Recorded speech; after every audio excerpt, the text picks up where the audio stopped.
The boxing has reached the quarter-final stage in the men's flyweight division, and local favourite Reese McFadden has emerged as one of the stars of the games.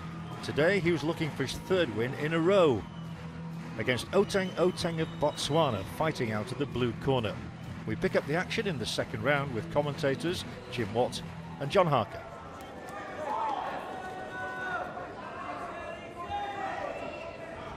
Now that's great head movement. He's making himself very hard to hit. That's terrific. I thought that this may have been more of a struggle when I saw the opening round, but he's responded well. He's picked up the pace. The leading southpaw right hand is working well for him. Just perpetual motion, and I think Oteng is reaching the stage. He doesn't know what to do with him. McFadden had taken the first 2 rounds. We pick up the action again in the third. And he's found a few answers in the third round. We've got to hand that to him. Back comes McFadden. Yeah, and the crowd lifts for him. Oteng's got his arms up. McFadden's going to bow to the crowd. He thinks he's won. Through to the semi-final in the red corner from Scotland, Reese McFadden.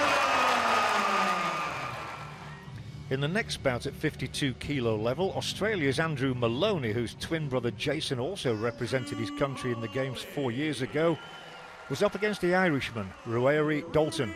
He'd accounted for 2 African boxers in the 2 previous bouts. We pick up the action in the final round with Maloney ahead. But I've been impressed by Maloney, by everything he's done. You know, he's been well taught. Well, that's a lovely 3-punch combination. The left and right rip, and then the shot upstairs after the hands go down. He's used that quite a few times in the last 2 rounds, and it worked beautifully then. Just a little hint that he's beginning to coast now, but he's been a happy man, going back to his corner for the first 2 rounds, so he probably feels, barring disasters, everything's in place. Nice right hand though from Dalton. Yeah, but I do feel that Maloney is coasting a little bit. I know it's always dangerous, we know it's okay, but he doesn't.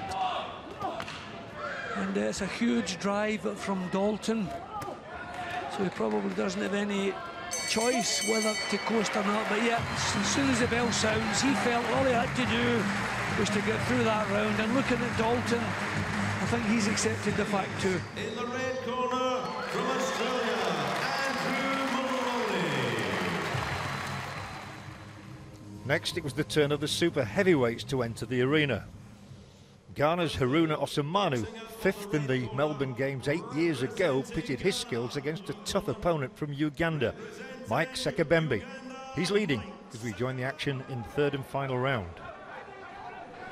He's caught a lot of those left hooks with the glove. Yeah, and there's a kind of tired look, even you know, the movements of Osumanu. I don't think he has much energy left. A nice left hook there, just bang on the point of the chin too, but no, he's forced to take better. Big punches here from Sekabembe. Yeah, it's a huge finish. Oh. He's rocked him, standing 8 count, and I think that's fair enough. We've seen some that have been a bit odd, but I think that's fair enough. The hands were dropping.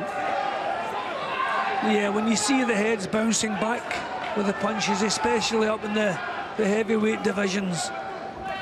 Now this has been terrific stuff from Sekabembe. You know, every round, and he just seemed to improve as the fight went along. He's looking for the stoppage. And if he won the second round by 10-8 on one judge's scorecard, that'll be a 10-8 round for a couple of them as well. The next quarter-final was an affair between Scotland and England, bringing together 26-year-old Ross Henderson for Scotland and England's Joe Joyce. The prize for the winner would be a place in the semi-finals. The uppercut has hurt him again. He's making too many mistakes. The plan to come forward was the right plan, but no, he's offering too much target. Yeah, that Joyce is happy to oblige. You know, that thunderous left hook there. Yeah, the left hook really rocked him. Has it knocked the fight out of him? He's back up again.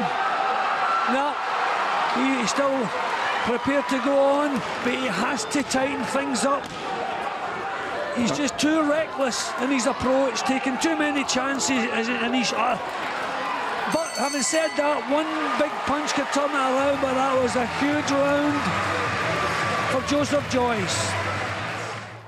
We pick up the action again in the third and final round.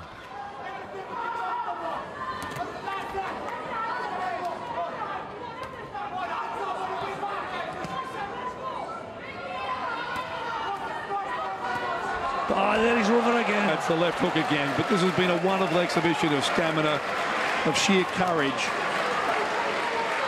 He's going to turn and ask to go on, there's no doubt about that. Let me go, sir, I'm okay. But you know what, John, what a terrific performance from the other guy. Okay, they've been complimenting, we're amazed that Henderson's still in there, but Joyce, I reckon he was the favourite in the division coming into this, and he's proved that, he's underlined that. This has been a terrific performance. He has not put a foot wrong. There it goes again. I think the referee stopped it. Yeah. Too many unanswered punches, that's fair enough. Feel sorry for Henderson, but you can't argue with it. A significant result and a victory that Joe Joyce of England will relish for a long, long time. Victory now through to the semi-final in the blue. And that's it so far on day 6 of the Commonwealth Games, a day that's yet again produced some fantastic action.